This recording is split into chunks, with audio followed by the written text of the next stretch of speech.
Yes, kwanirizaako nnyo mukwano gwange yonna gy'osinza okuba ng'otuwuliriza. Bwenjogerera Yoweri Kaguta Museveni ye kaweddemu. Ku mulundi guno kaweddemu.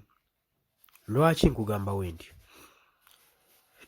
Enfunda nnyingi tulabye nga Pulezidenti Robert Kyagulanyi Ssentamu awuba olubu lw'ekigere n'ayolekerako mawanga ag'ebunaayira.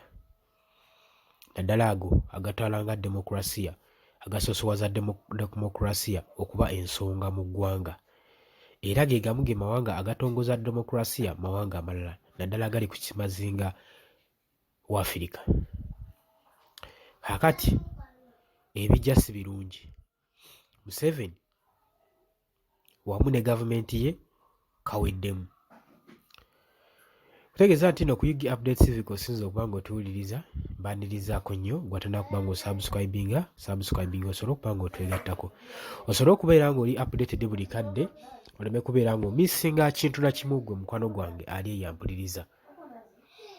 Kaakati enfunda eziwera nga bwe nkunnyonnyodde, Mwami Robert Kyagulanyi Ssentamu, Pulezidenti wa National Unity Platform, aze yeesogga amawanga g'ebweru okusobola okulaba nga abatangaaza ku ki ekigenda mu maaso mu ggwanga lyaffe erya Uganda, eritalina busaasirizi, eritalina ayamba. Abantu baffe nga badaagana abali mu ggwanga, twasigaza omununuzi omu, ndowooza opposition yesigadde okununula eggwanga lino. Kaakati amawulire agava mu White House, amawulire gwe mukwano gwange agava eri mu White House mu US, galaga nti nno pulezidenti wa US omulonde Donald Trump eyaakalondebwa mu kisanja ekivuddeko, eyaakajja okuwatwala obuyinza, White House emaze okinokaanya nti mu January w'omwaka guno ogujja 2025 ng'atandika, gwe mwezi ogutandika, Robert Kyagulanyi Ssentamu wa kusisinkana President Donald Trump. Ku nsonga ki? Agenda musisinkana asobole okuba nga yeexposinga obwannakyemalira bwa Mwami Yoweri Kaguta Museveni, engeri gy'abuyisaamu mu ggwanga lya Uganda. Agenda kuba nga aexposinga dictator Yoweri Kaguta Museveni n'engeri gya dictatingamu mu bannansi ba Uganda. Kati obunkenge n'akasatiro kali ku gavumenti ya Mwami Yoweri Kaguta Museveni. Kino tekijja kwawukanako nga luli nga wala abalwanyisa Leader of Opposition Joel Ssennyonyi, olw'ensonga nti US yali esazeewo okubanga emunokolayo okugenda atule mu meeting asobole okuba nga yeexposinga gavumenti eno, ng'abaako ebibuuzo ebitono bye yali alina okuddamu.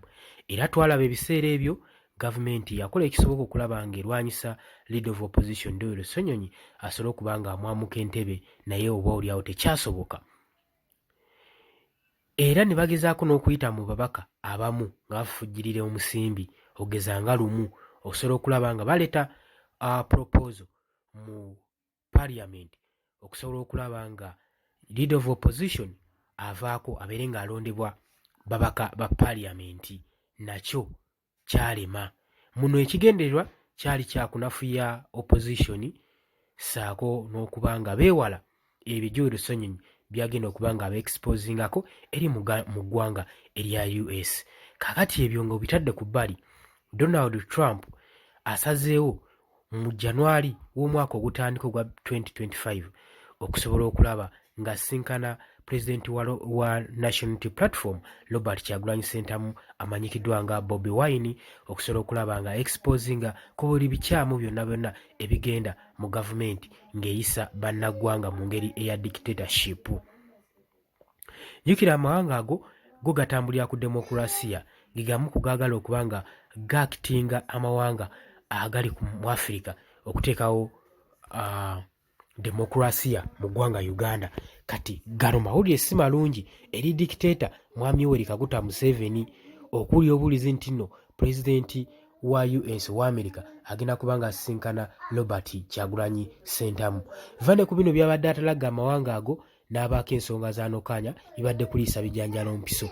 Vane ku bino byabadde baba sanctioninga ba government officers aba government ya Mwami Yoweri Kaguta Museveni engeri gye gatreatingamu n'oku misabuse n'oku abusinga human rights violence mu Uganda okusobola okulaba nga bakitinga mu ngeri eri violence mu bannansi ba Uganda. Jjukira nti nno eddembe ly'obuntu libadde likyoboolebwa mu ggwanga Uganda, kati ndowooza ze zimu ku nsonga Robert Kyagulanyi Ssentamu zagenda okubanga anokaanya eri mu ggwanga erya US. Gwe mukwano gwange ali eyo ampuliriza. Era bwenjogerera obunkenke buli mu gavumenti, era teweekanga ng'olabye batandise okutema empenda okulaba nga bayimirizaamu kino kibeerewo. Tabagambye guno omwaka nga we tugenda we tusemberedde omwaka ogw'okubamu akalulu, bino ebintu we bisigadde bya kutunuuliza nkaliriza okulaba nga tuba vigilanti ku buli kintu. Obulamu bw'abantu naddala abo abali ku opposition bwandulugenda olw'ensonga kati ke kaseera okubanga gavumenti bagitadde ku nninga ne ku pressure. Kabonero akalaga nti nno obukulembeze bwandikyuka ssaawa yonna.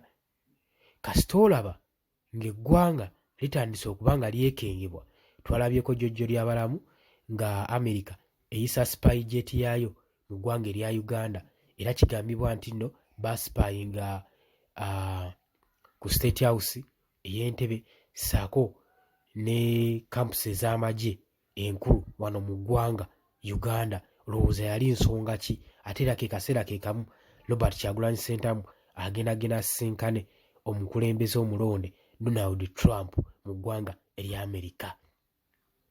Kati abasajja n'olaba basattira, omusajja tabali bulungi.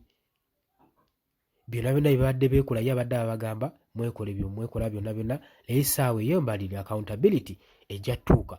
Byonna byonna nga mulina obisasulira bye mukoze mu Uganda, obubbi, obukumpanya, misusing public funds, byonna byonna okutyoboola eddembe ly'obuntu, byonna byonna bizze bikolebwa. Gavumenti eno eriko kakati Robert Kyagulanyi Ssentamu ke kaseera apresenting ebyo byazze challenge zazasanga okusoomoozebwa kwa zaayitamu bukyanga ayingira mu buyinza okutwala entebe y'obukulembeze.